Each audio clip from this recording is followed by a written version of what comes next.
Hello, everybody. Welcome to my weekly meltdowns special solo coverage of the finale of Big Brother Canada season 10. I am here by myself this morning because Allison had a death in the family. I don't want to get into details without her permission. So, if everybody can just give her some love and good thoughts and everything while we power through and talk about this amazing, incredible, crazy finale.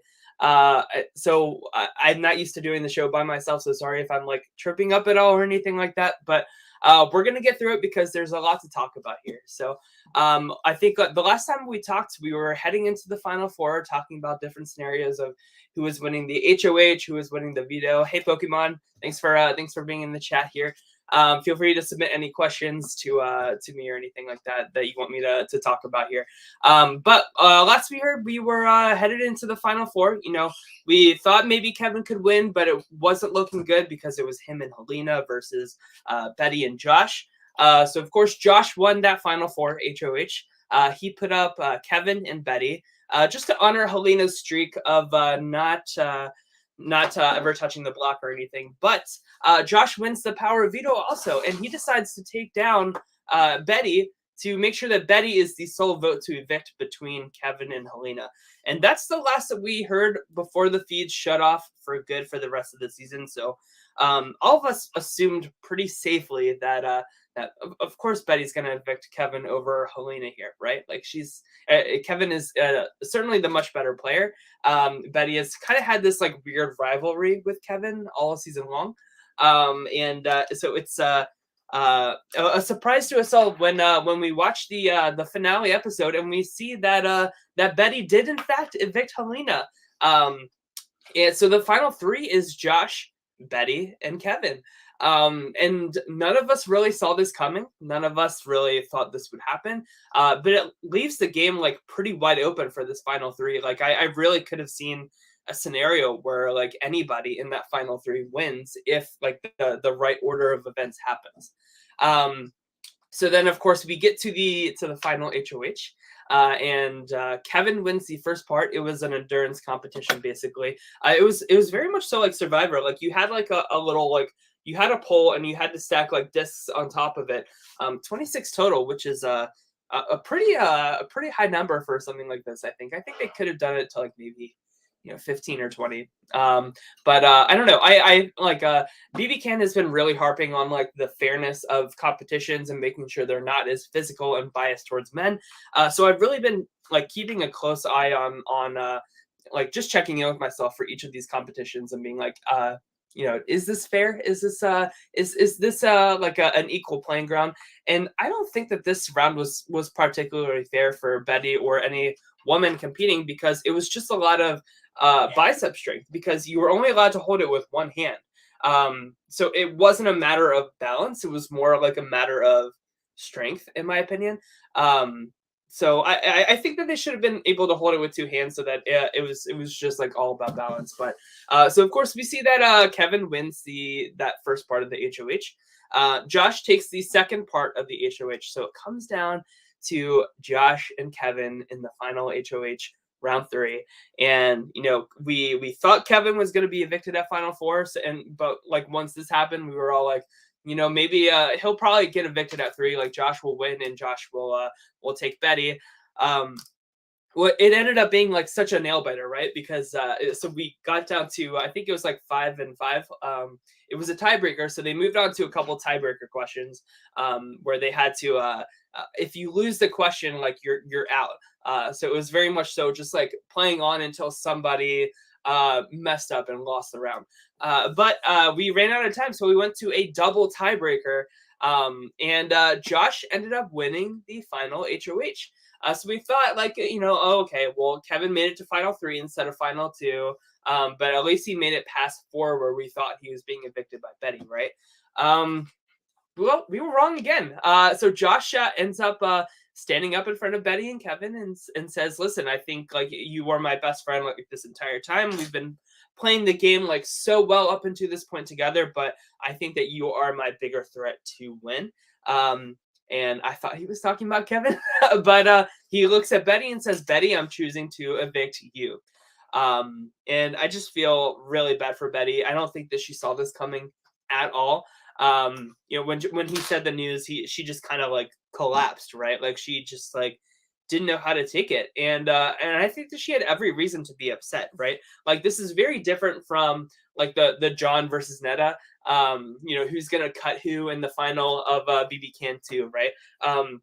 Because John cutting Netta was like his like big game move, like his winning move for sure. And I was very shocked to see that like that's just not how it appeared to everybody this time. Like I feel like Josh evicting Betty really came off as ugly, came off as uh, I don't know. It just like didn't feel the same way. And I don't know if it's because like John and Netta had been playing this like amazing strategic game all season long, and like we had been hearing in the diary room all season long that like they were thinking about like, maybe it is in my best interest to cut the other, and like it's very much so almost like a Shannon Ricard, like who's gonna do it to who first, right? Where like Josh and Betty, they seemed like just like straight up legit, just like friends, like people that will be like in each other's lives from here on out in the outside world and everything. And Pokemon says, I do think this is the most iconic Final Three eviction possibly ever. I would have to think about that. I do think that as shitty of a season Big Brother 22 All Stars was for the US, I think that Final Three where Cody evicts Nicole has that same kind of like raw emotion, has that same kind of just like stab like right in the heart, right in the front. So I don't know, but it just like didn't land. Simply put, and so it's just it wasn't good. It was not good for Josh at all, and you could tell that he was really just kind of like a deer in headlights from here on out for the rest of the season. Good morning, Valencia. Good morning, Dolores. Nice to see you guys. If you have any questions for me, feel free to send them along. But so we get to the final speeches, and Josh. First of all, he starts his final speech by apologizing, right? Which is like never a good sign of like how the jury is going to perceive you. If you start off your speech by saying, "Listen, I'm sorry for what I did," like if you're gonna like play this like villainous role and like backstab people and betray them and play this like badass game, like you have to own it in that final speech, which is exactly what Kevin did, right? Kevin's final speech was just like it was so good. He had so much emotion. He really like rallied the troops like in his favor, right? The volume got to like BB Can 6 levels of like Kayla and Paris just like screaming at the TV like, I want me to represent the season. I deserve it. Summer, we had to take you out, and Josh did plan to take you out in the triple. Herman, you were my biggest threat. Just like using like any opportunity you can to pander to each member individually of the jury was really, really fantastic. And it made all of them feel really good about voting for him in the end. And of course, Canada got a vote as well, which they casted for Kevin over Josh. So of course, like we saw that Kevin ended up winning 8-1, with Betty still voting for Josh in the end, which is understandable. A lot of people are like, like I can't believe Betty like still voted for him in the end. And the thing with Betty is, I think that she's an amazing character, right? Like I think she's really fun TV, very entertaining. I'm glad that she lasted the whole time throughout the season, just because she was like just an interesting like fold to like the rest of the strategy going on this season, right? I don't think that Betty really understands the game on like a super strategic level. I think that she kind of just like I feel like what she gets out of Big Brother is like the friendship of like the people that she's with, and that's like as far as it goes for Betty. So like when Josh like starts like tearing up like in his question to Betty, Betty like understands it and like forgives him right away, because she sees like right away that that was an extremely difficult decision for him, and maybe it was the wrong one. Who knows? But she still gave him his vote, and I'm okay with that. Okay, so let's see. I'm just going through my notes here. Something smells like grilled cheese. Somebody's like baking grilled cheese. I don't think in my apartment, but I just get like wafts of grilled cheese, and it smells very, very good. Also, Marty wins Canada's favorite, which is definitely a choice. I've been pretty harsh on Summer this whole season, but I did expect her to win Canada's favorite vote over him. So very interesting, very interesting. But yes, okay. So let's talk about some of these questions here. So Pokemon asks, where does Kevin rank as a winner? Is he better than Dane? Is he up there with Dan or Dr. Will? So I think that Kevin is in the pantheon of like Big Brother greats is how I personally feel. He's the second person ever to win Big Brother with no HOH wins, the first one being Dr. Will, and he's the first person to win the game while being on the block the first week of the game, and that cannot be understated enough. Like that has never ever happened before. That Kevin like survived the block week 1 and ended up going on to win the season. That has never happened in BB Can. That has never happened in BBUS. So a very, very strong case for him to be one of the best of the best. Let's see. I feel like he's. I feel like he's bringing back a type of winner that we haven't seen in a long time, and a winner I personally thought was dead.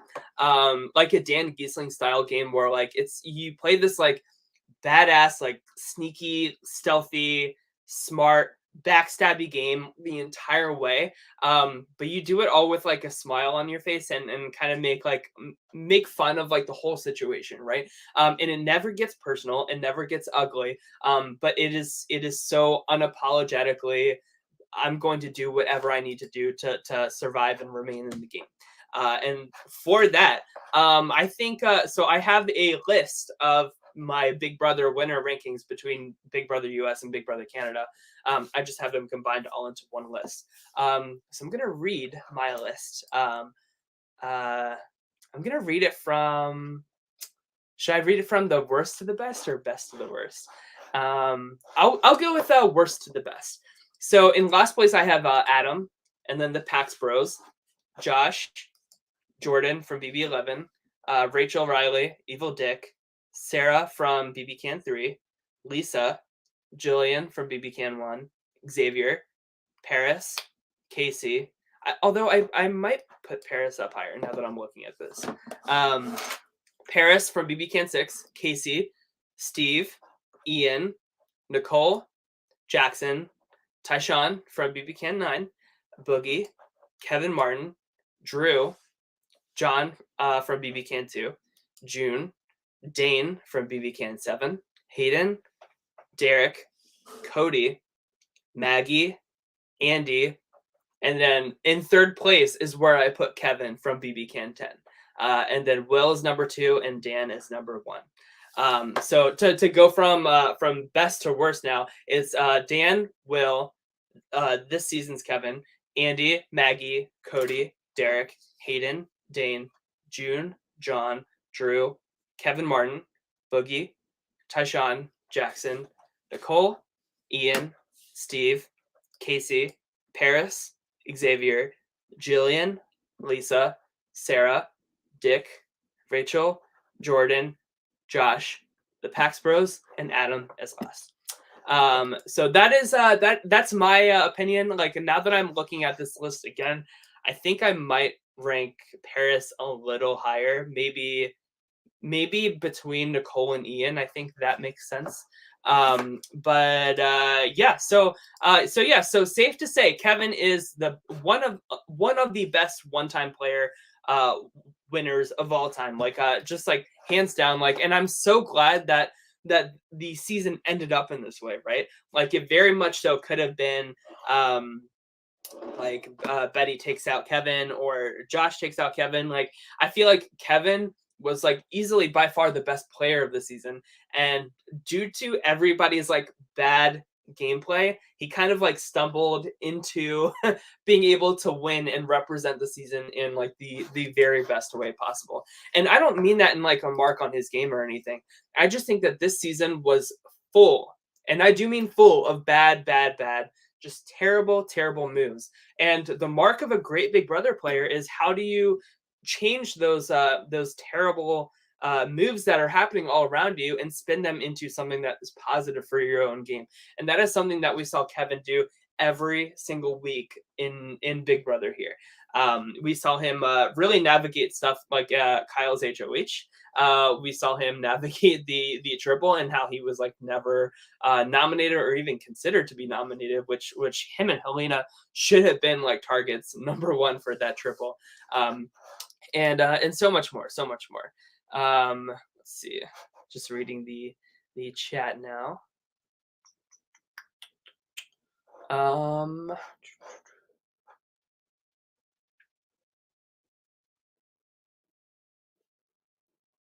Okay, yes. Sorry, I'm just making sure I'm not missing any questions here. Okay, so overall, BB Can 10, how are we feeling about the season, right? I like to end, especially BB Can seasons, because there's just so much like love and admiration for BB Can over BBUS, not just with me, but with a lot of people online. The production value is so good. I love that the producers and Arisa Cox, who is an executive producer, are really trying to examine the competitions and making it a more fair playing ground for different people to win different types of comps. And I think that we saw that this season. I think that we saw like a lot of different people won HOH, a lot of different people won veto. I do like that BB Can doesn't allow the HOH to compete in the power of veto, because instantly it just like increases the odds a lot of one of the veto or one of the nominees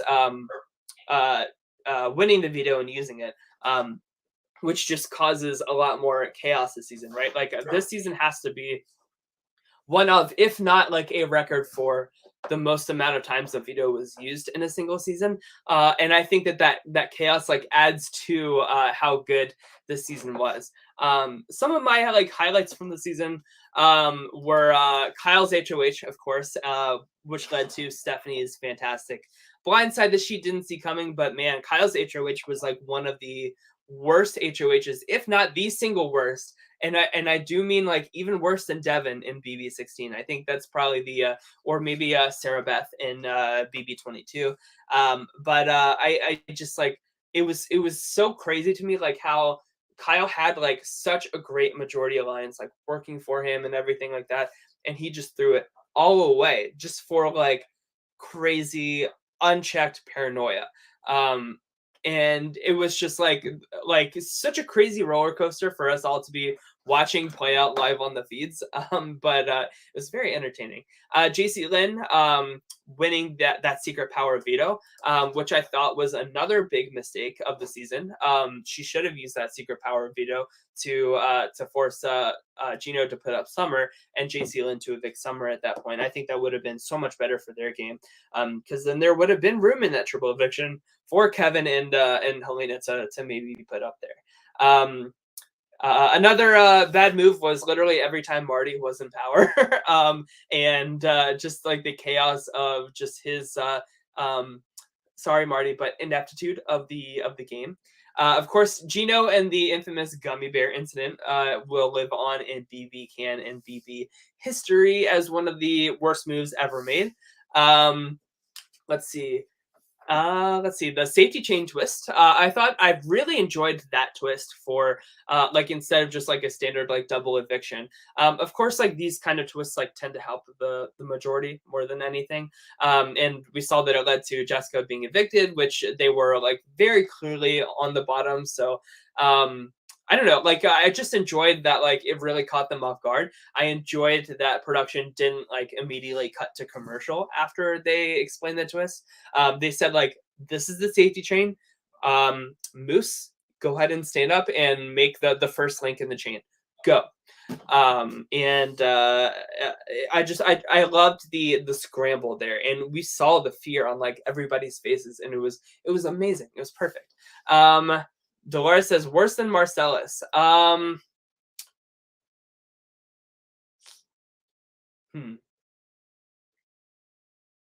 think so, because like you have to like as much as like people give shit to Marcellus about not using the veto on himself, like we have to like put ourselves back in time to like 2000 whatever that season was. This was like very early reality TV where like morals and ethics were very much so still a priority over flashy gameplay. Like people really hadn't understood strategy and like the that like this is what these games are all about, right? Like we think back to like earlier seasons of Survivor as well, to kind of see that like people really just kind of like rode with their people into the sunset, like whether it worked out for them or not, and didn't really shake the boat too much. So I like, yes, of course, Marcellus should have used the veto on himself, but I don't knock him as much as like Jedson doing the same thing in BB Can 9, for instance, or Gino doing this gummy bear thing to himself. Let's see. One note I had was the triple eviction. I thought was way too late in the season. It really just kind of like rushes through a lot of the end game that was very exciting this season. Like it would be one thing if like the season was like as boring as BB at 22 or something like that, but we had so much game left to be played, so much fluidity left in the season. So I just feel like the triple eviction being that late in the season really kind of just kind of like sucked some air out of the season for me. But I'm glad that that it ended up like catching itself out of the stumble and kind of making its way through. Let's see. So I also love that they showed the winners at the beginning of the finale, like that little montage of Jillian to John to Sarah, the Pax Bros, Kevin, Paris, Dane. I love that they showed that like nobody won BB Can 8, and then of course Tyshawn. Also, I love that we got the winners like for the Wendy's like pickup. We got like a video message from each of the winners. It was just cool to like check in with them and see, especially because some of these winners are really like off the radar of social media, like Paris in particular. Nobody's really heard from her, so it was nice to see what she's up to, what she's doing, and everything like that. Let's see. So another question I had for, and you guys can let me know in the chat who you think, but all-star potentials from this season. Who do we think could be from for BB Can 10 like represented in an all-star season? So I'm pulling up the wiki page now just to refresh my memory. So out of the players who I think realistically could come back for an all-star season, I could see Betty coming back for an all-star season. I could see Summer coming back for an all-star season. I could see Herman coming back for an all-star season, and I could see Herman doing very well in an all-star season return. I also could see, maybe Jess. Like Jess was such like an enigma. Like it's so admirable to me that they lasted as long as they did this season, considering like just how much she was like, or they were like isolated from everybody. But yeah, Summer, Herman, Betty. I could even see Josh coming back to kind of if he wants to. Like I could also see Josh being like, listen, like this was just like way too like emotionally exhausting for me. See, Adrian, I don't know how I feel about Moose. Like he was very funny, very entertaining, but like I don't think that he really understands the game enough to like want to play this again. Like I think like when he did his like vote for the winner, he was like, I'm only doing this because I have to. And like, yeah, that's like a funny line, but like that's also like basically how Moose felt about the entire time he was in Big Brother. I don't think that he really understood any strategy whatsoever.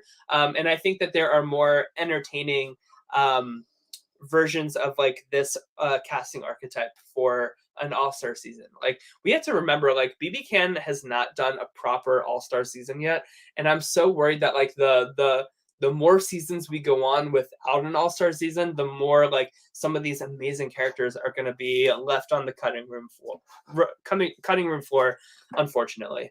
But yeah.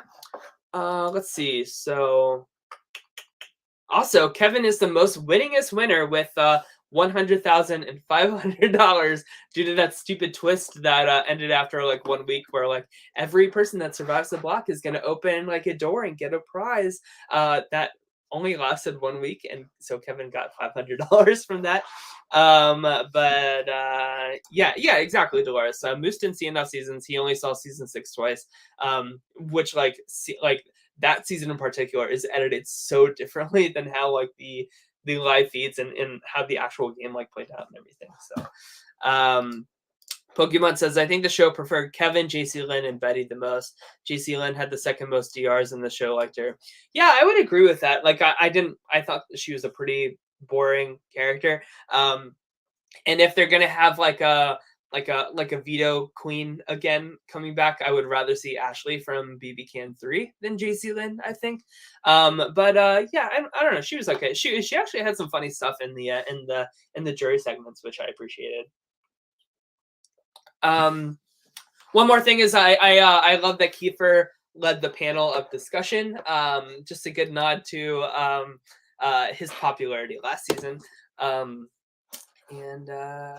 Yep.